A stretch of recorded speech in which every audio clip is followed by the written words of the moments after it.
नजर सब पर। नमस्कार, मैं हूं दीप्ति शर्मा और आप सभी का स्वागत करती हूं थर्ड आई न्यूज नेटवर्क में।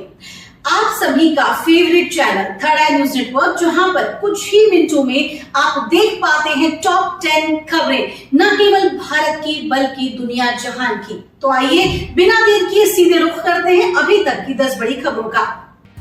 भारत के खुफिया अधिकारियों पर आरोप लगाए गए हैं कि उन्होंने ऑस्ट्रेलिया और अमेरिका में जाकर ऑपरेशंस को अंजाम दिया है। ऑस्ट्रेलिया और अमेरिकी मीडिया रिपोर्ट्स में किए गए इसके खुलासे ने अचंभे में डाल दिया है। नई दिल्ली की बेचैनी इस बात को लेकर है कि भारत के पश्चिमी देशों के साथ मजबूत स्ट्रेटेजिक संबंध हैं और इन खुलासों से उसमें खतरा आने की आशंका है और साथ ही पश्चिमी भागीदारों से ठोस प्रतिक्रिया भी मिल सकती है। अमेरिका के राष्ट्रपति जो बाइडेन अपने बयानों के कारण अक्सर काफी सुर्खियों में रहते हैं। अब एक बार फिर उन्होंने कुछ ऐसा बोल दिया जिससे विवाद बढ़ सकता है।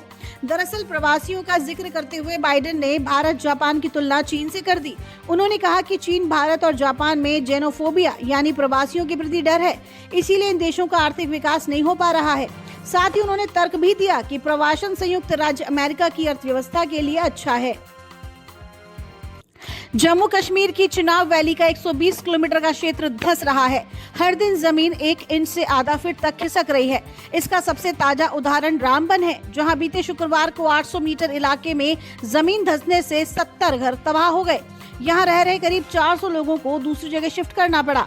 पानी और बिजली सप्लाई 7 दिन से बंद है। वैली में एक साल में 3 जिलों डोडा, रामबन और किश्तवाड़ में जमीन धंसने की 6 घटनाएं हो चुकी हैं। करीब 900 घरों में दरारें हैं। प्राथमिक जांच में जमीन धंसने की 2 वजह सामने आई हैं। पहली, यहां चल रहे करीब 25,000 करोड़ रुपए के 4 प्रोजेक्ट। दूसरी, डोडा और किश्तवाड़ का भूकंपीय जोन 4 में होना। इन इलाकों में 5 साल में 3.5 तीव्रता तक के करीब 150 झटके आ चुके हैं। ब्रिटेन की फार्मा दिग्गज एस्ट्राजेनेका की अदालत में स्वीकारोक्ति के बाद भारत में एक दंपत्ति ने अपनी बेटी की मौत के पीछे कथित तौर पर कोविशील्ड वैक्सीन को दोषी ठहराते हुए सीरम इंस्टीट्यूट ऑफ इंडिया के खिलाफ कानूनी कार्रवाई शुरू की है। जानकारी के अनुसार वेणुगोपालन गोविंदन की बेटी करुण्या की जुलाई 2021 में कोविशील्ड वैक्सीन लेने के बाद मृत्यु हो गई। हालांकि सरकार द्वारा गठित राष्ट्रीय समिति ने निष्कर्ष निकाला कि उनकी मृत्यु टीके के कारण हुई थी, उसके पर्याप्त सबूत थे। दिल्ली के एलजी वीके सक्सेना ने दिल्ली सरकार के खिलाफ एक और बड़ा एक्शन लिया है। उन्होंने दिल्ली महिला आयोग से 223 कर्मचारियों को तत्काल प्रभाव से हटा दिया है। आरोप लगाया गया है कि दिल्ली महिला आयोग की पूर्व अध्यक्ष स्वाति मालिवान ने बिना अनुमति और नियमों के खिलाफ जाते हुए इनकी नियुक्ति की थी। पश्चिम बंगाल में लोकसभा चुनाव के बीच टीएमसी के वरिष्ठ नेता कुणाल घोष के दावे से सियासी पारा चढ़ गया है। टीएमसी के महासचिव पद से हटाए जाने के बाद घोष ने पार्टी के राज खोलने शुरू कर दिए हैं। उन्होंने दावा किया है कि विधानसभा चुनाव 2021 से पहले ही पार्टी को स्कूल भर्ती घोटाले के बारे में पता था। घोष का पार्टी को नुकसान पहुंचाने वाला ये बयान लोकसभा चुनाव के बीच आया है। इससे संसदीय चुनाव में एसएससी घोटाला एक बड़ा मुद्दा बन गया है। अलीगढ़ पुलिस ने हथियार बनाने वाली फैक्ट्री का भांडाफोड़ किया है। स्वास्थ्य विभाग की खंडर बिल्डिंग की सीढ़ियों के नीचे मौत के सौदागर अवैध हथियार बनाने की फैक्ट्री चला रहे थे, जिसका पुलिस ने भांडाफोड़ किया है। पुलिस को मौके से भारी मात्रा में अवैध हथियार बनाने का जखीरा व अन्य मशीन भी बरामद हुई है।